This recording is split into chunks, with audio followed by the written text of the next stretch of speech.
Putin is the aggressor. Putin chose this war, and now he and his country will bear the consequences. And at the very moment that the United Nations Security Council was meeting to stand up for Ukraine's sovereignty, to stave off invasion, Putin declared his war. Within moments, missile strikes began to fall on historic cities across Ukraine. Then came the air raids, followed by tanks and troops rolling in. We've been transparent with the world. We've shared declassified evidence about Russia's plans and cyber attacks and false pretexts so that there could be no confusion or cover-up about what Putin was doing. Putin is the aggressor. Putin chose this war, and now he and his country will bear the consequences. Today, I'm authorizing additional strong sanctions and new limitations on what can be exported to Russia. This is going to impose severe cost on the Russian economy, both immediately and over time. We have purposely designed these sanctions to maximize the long-term impact on Russia and to minimize the impact on the United States and our allies. And I want to be clear, the United States is not doing this alone. For months, we've been building a coalition of partners representing well more than half the global economy. 27 members of the European Union, including France, Germany, Italy, as well as the United Kingdom, Canada, Japan, Australia, New Zealand, and many others, to amplify the joint impact of our response.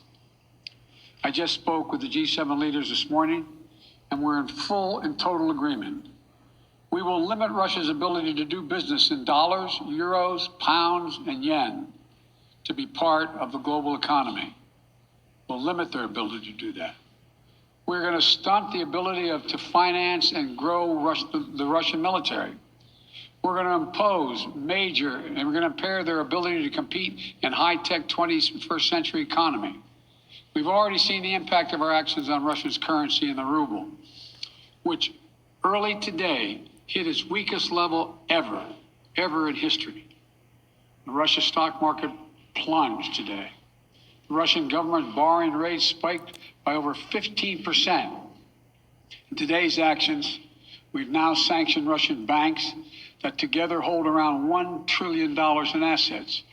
We've cut off Russia's largest bank, a bank that holds more than 1/3 of Russia's banking assets by itself, cut it off from the U.S. financial system. And today, we're also blocking 4 more major banks. That means every asset they have in America will be frozen. This includes VTB, the second largest bank in Russia, which has $250 billion in assets.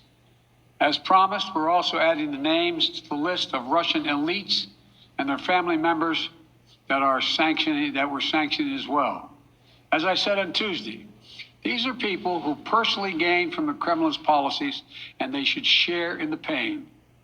We will keep up this drumbeat of those designations against corrupt billionaires in the days ahead. On Tuesday, we stopped the Russian government from raising money from U.S. or European investors. Now we're going to apply the same restrictions to Russia's largest state-owned enterprises, companies with assets that exceed $1.4 trillion. Some of the most powerful impacts of our actions will come over time as we squeeze Russia's access to finances and technology for strategic sectors of its economy and degrade its industrial capacity for years to come. Between our actions and those of our allies and partners, we estimate that we'll cut off more than half of Russia's high-tech imports. It'll strike a blow to their ability to continue to modernize their military. It'll degrade their aerospace industry, including their space program. It'll hurt their ability to build ships, reducing their ability to compete economically. And it will be a major hit to Putin's long-term strategic ambitions. And we're preparing to do more. Morning, President Biden meeting with NATO allies as he faces the greatest global test of his presidency so far, Vladimir Putin's invasion of Ukraine. Putin is the aggressor. Putin chose this war, and now he and his country will bear the consequences. The president unveiling sweeping new sanctions against Russia, including cutting off Russian banks and companies from the West, targeting Russia's defense industry by restricting technology exports and freezing trillions of dollars of assets held by Russian elites with close ties to Putin. Still, the president stopping short of sanctioning Putin himself and revealing some European allies are divided over whether to cut off Russia from SWIFT, the international banking system in more than 200 countries. The president pressed by Peter Alexander whether he's done enough.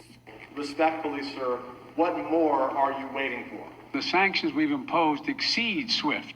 The sanctions we imposed exceed anything that's ever been done. Republicans and even some Democrats stepping up their calls on the president to go even further with sanctions.